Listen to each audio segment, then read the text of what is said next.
and then you'll make the money that you were expecting to make, as opposed to, you don't make it and you fire some people and it was a bad decision. It was because you didn't understand this, right?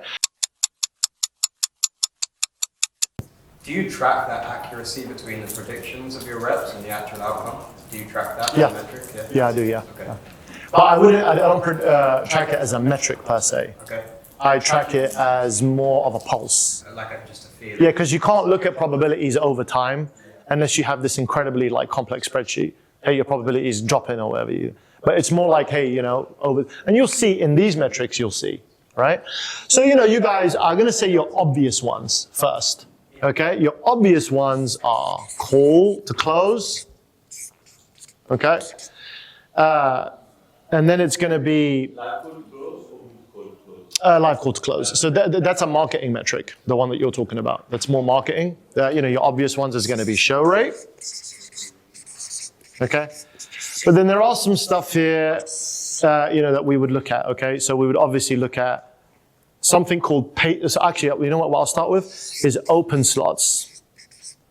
Okay, this one here, I'm going to make everybody here, if you have a sales team, a lot more money with this one. Okay, open slots and then the pacing. So everything we do is twofold. Okay, I would actually do threefold, but we don't have the technology yet to do that. But it's twofold: is what's happening now and what's happening in the future.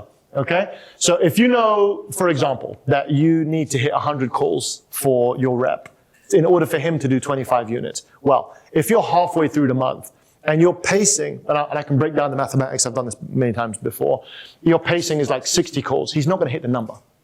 And so now you know what you need to adjust for. I need to adjust for more calls. And how do I do that? Is it going to be through setters, marketing, etc.? This is one of the most accurate predictors, but I will do pacing for so many things. But the one thing that you guys should look at is open slots. Why? Because sometimes you don't account for holidays, for sickness, and for show rate, and for follow-up show rate, and how that affects even your top rep's calendar. And then at the end of the month, you'll blame your rep and say, oh, you didn't do well, right? But you didn't realize that he had, he wanted to have 150 open slots on his calendar, right?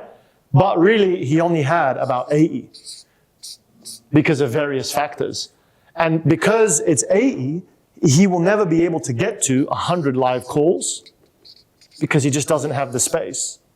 This is like the theory of constraints that Ravi was talking about, right? On the theory of constraints, right, this is something that we also talk about at Closers, is we just look at the health metrics of a business, right? And so this is one of the major ones, is how many slots do you have open and what is it pacing by the end of the month for each rep. And I look at this every single day. In the morning, I always look at it. The first thing I do is I go on our dashboard.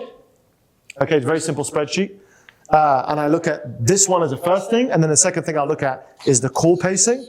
Okay, I always want it to be above 80. Really and truly, it should be at 100. Because if it's at 100, it will typically drop to around 80 or between that number by the end of the month. Is call pacing like a projection of how many months they'll take, calls will take over the month? Yes. And that's measured by how many business days are. So for example, October, great month. That's because there's much more business days in October. So October. And you do that per rep? Yes. We're looking at every rep's numbers and we'll talk about the meeting and what we look at in the meeting.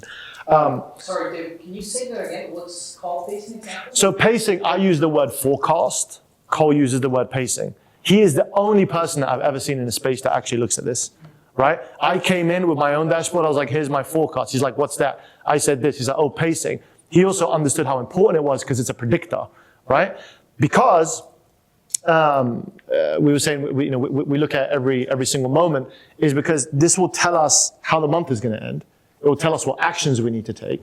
Okay, so let me just move on from the pacing, and actually I'll tell you how to calculate it, right? So business days. Let's say February notoriously has a short business day window. You see, we talked about expectations earlier, right? Don't blame the salespeople.